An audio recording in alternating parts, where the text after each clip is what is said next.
안녕하세요. 8월 11일 화요일 매일 성경 말씀 묵상 시간입니다. 오늘 함께 하실 본문 말씀은 이사야 24장 1절에서 13절까지 말씀입니다. 본문을 함께 읽으시면서 시작하시도록 하겠습니다. 주님께서 땅을 텅 비게 하시며 황폐하게 하시며 땅의 표면을 뒤엎으시며 그 주민을 흩으실 것이니 이 일이 백성과 제사장에게 똑같이 미칠 것이며 종과 그 주인에게, 하녀와 그 안주인에게, 사는 자와 파는 자에게, 빌려주는 자와 빌리는 자에게, 이자를 받는 자와 이자를 내는 자에게 똑같이 미칠 것이다. 땅이 완전히 텅 비며 완전히 항모하게 될 것이다. 주님께서 그렇게 된다고 선언하셨기 때문이다. 땅이 메마르며 시든다. 세상이 생기가 없고 시든다. 땅에서 높은 자리를 차지한 자들도 생기가 없다. 땅이 사람 때문에 더럽혀진다. 사람이 율법을 어기고 법령을 거슬러서 영원한 언약을 깨뜨렸기 때문이다. 그러므로 땅은 저주를 받고 거기에서 사는 사람이 형벌을 받는다. 그러므로 땅의 주민들이 불에 타서 살아남는 자가 얼마 되지 않을 것이다. 새 포도주가 마르며 포도나무가 시든다. 마음에 기쁨이 가득 찼던 사람들이 모두 단식한다. 소구를 치는 흥겨움도 그치고 기뻐 뛰는 소리도 멎고 수금 타는 기쁨도 그친다. 그들이 다시는 노래하며 포도주를 마시지 못할 것이고 독한 술은 그 마시는 자에게 쓰디쓸 것이다. 무너진 성읍은 황폐한 그대로 있고 집들은 모두 닫혀 있으며 들어가는 사람이 하나도 없을 것이다. 거리에서는 포도주를 찾아 아우성치고 모든 기쁨은 슬픔으로 바뀌고 땅에서는 즐거움이 사라진다. 성읍은 폐허가 된 채로 버려져 있고 성문은 파괴되어 조각난다. 이 땅에 이러한 일이 일어나고 거기에 사는 백성에게 이러한 일이 일어날 것이니 마치 올리브 나무를 떤 다음과 같고 포도나무에서 포도를 거둔 뒤에 남은 것을 주울 때와 같을 것이다. 오늘 본문은 이사야 24장에서 27장에 해당하는 이른바 이사야의 소묵시록의 처음 시작 부분입니다. 앞선 13장부터 23장까지는 바벨론, 모압, 블레셋, 아시리아, 이집트, 두로 등 이스라엘과 주변 여러 나라를 향한 하나님의 심판이 선포되었습니다. 그런데 24장에 이르면 그 범위가 특정한 나라를 넘어 온 땅과 모든 민족으로 확대됩니다. 이것은 하나님의 공의가 특정 민족에게만 적용되는 것이 아니라 온 인류를 향한다는 사실을 보여줍니다. 동시에 하나님의 구원과 은혜 역시 특정한 사람이나 민족에게만 제한되지 않는다는 사실을 생각할 수 있게 합니다. 그래서 이 말씀을 단순히 마지막 때에 세상이 멸망할 것이다라는 두려운 말씀으로만 읽기보다 하나님께서 이 심판의 말씀을 통해 우리에게 무엇을 깨닫게 하시는가를 살펴볼 필요가 있을 것입니다. 1절은 이렇게 말씀합니다. 주님께서 땅을 텅 비게 하시며 황폐하게 하시며 땅의 표면을 뒤엎으시며 그 주민을 흩으실 것이니. 여기서 땅은 히브리어로 에레츠인데 창세기 1장에서 하나님께서 창조하신 땅과 같은 단어입니다. 이사야 24장의 모습은 창세기 1장 2절의 혼돈과 공허를 연상시키며 하나님의 간섭이 없던 세상이 혼돈하고 공허했던 것처럼 죄로 인해 하나님과 상관없는 삶도 공허하고 황폐하다는 것을 보여줍니다. 그리고 결국 하나님을 떠난 세상의 질서가 무너진다는 것도 보여주고 있습니다. 이 말씀은 우리에게 중요한 질문을 던지는 것 같습니다. 우리가 지금 의지하고 있는 것은 과연 영원한 것인가? 세상은 우리 눈에 보기에 매우 견고해 보이기도 합니다. 돈과 권력, 명예와 성공은 우리에게 안정감을 주는 것이 사실입니다.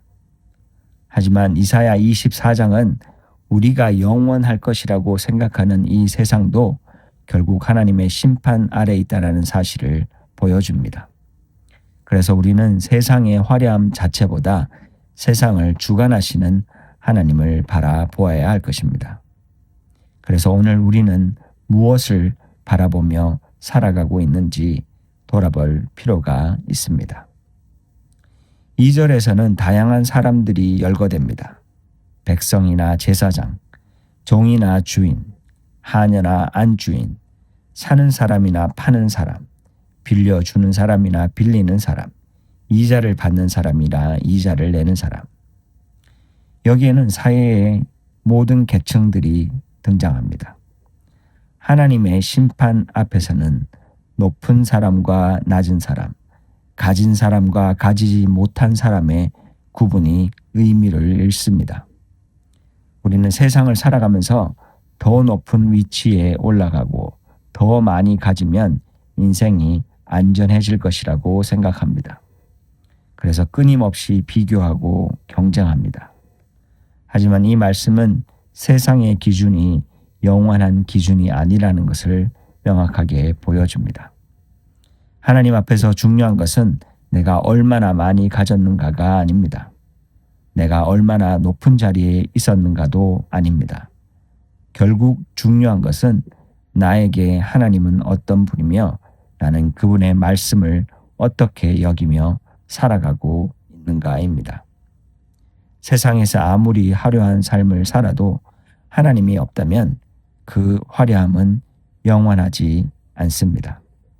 반대로 세상에서 보기에는 평범하고 초라해 보여도 하나님과 함께하는 삶에는 생명이 있습니다.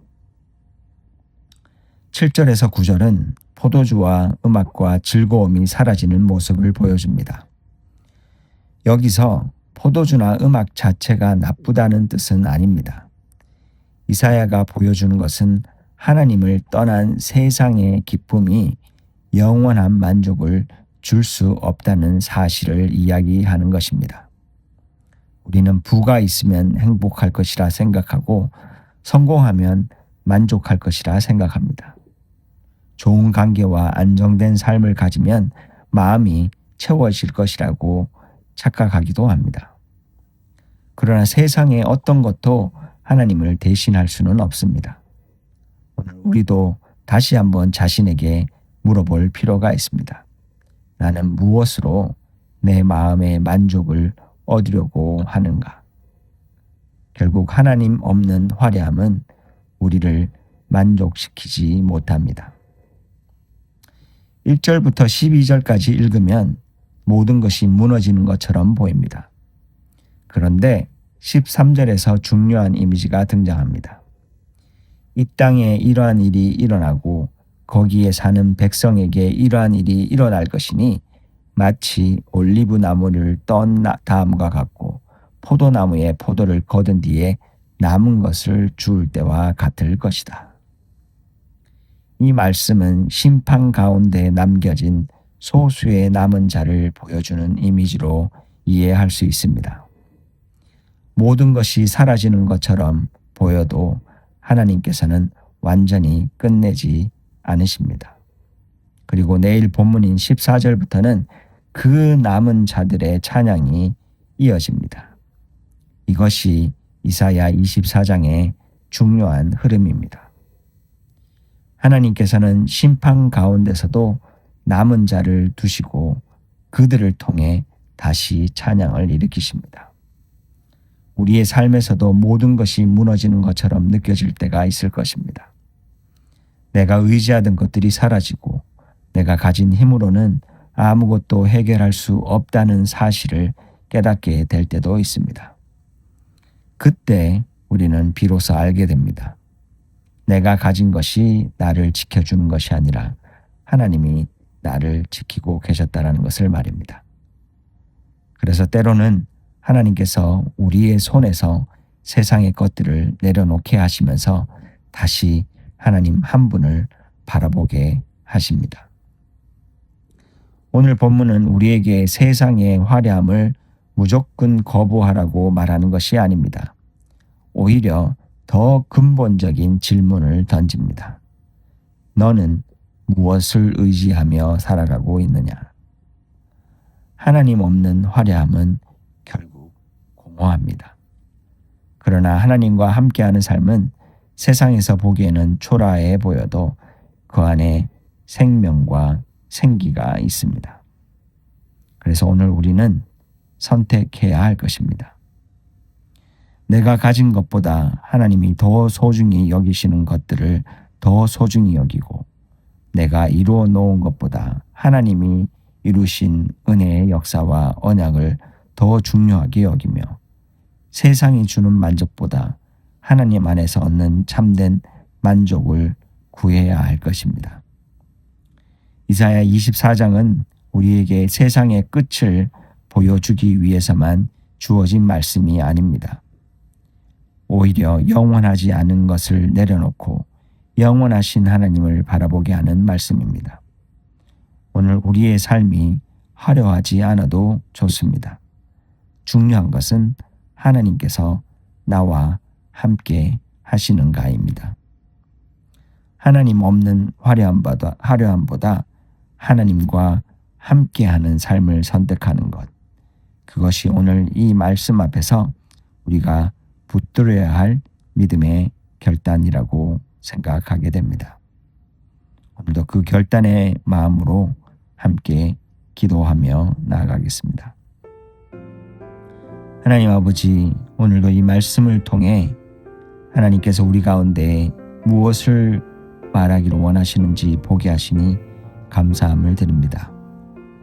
오늘도 우리의 눈이 영원하지 않는 세상의 것들을 바라보지 않게 하시고, 모든 것의 주인이신 하나님을 바라보게 하여 주시옵소서.